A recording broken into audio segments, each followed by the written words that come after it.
Hi friends, எல்லோரும் எப்படி இருக்கீங்க? நல்லா இருக்கீங்களா? இன்றைக்கி வந்து ஒரு குக்கிங் vlog தான். மீன் குழம்பு வைக்க போகிறேன். ஃபஸ்ட்டு சட்டி வச்சுருக்கேன். இன்றைக்கி மண் சட்டியில் தான் வைக்க போகிறேன். அதில் கடுகு வெந்தயம் தாளிச்சிருக்கேன். அதில் வெங்காயமும் போட்டு தாளிச்சிருக்கேன். அது நல்லா வதங்கினதுக்கப்புறம் நம்ம மற்ற ஐட்டம் அதில் எடுத்து ஊற்றணும். வெங்காயம் போட்டிருக்கேன் பாருங்கள். மீன் சட்டியில் வச்சாலே ரொம்ப நல்லாயிருக்கும் மீன் குழம்பு. ரொம்ப நாளைக்கு அப்புறம் நான் செய்கிறேன். நார்மலாக எப்போயாவது தான் செய்கிறேன். இதில் பார்த்திங்கன்னா நான் புளி கரைசல் கரைச்சி வச்சுருக்கேன். அதில் தக்காளியும் கரைச்சி வச்சுருக்கேன். அதில் பார்த்திங்கன்னா மஞ்சத்தூள், மிளகாத்தூள் நான் அரைச்சது, கூடவே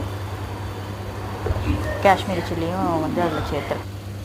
அது நல்லாயிருக்கும். கரைச்சிட்டு நம்ம என்ன பண்ணோம், இதில் ஊற்றிடணும். அந்த தாளிச்சதில் இது நல்லா கொதிச்சதுக்கப்புறம் மீன் போட்டுக்கலாம். மீன் பார்த்திங்கன்னா இன்றைக்கி சங்கரா மீன் தான் வாங்கினேன்.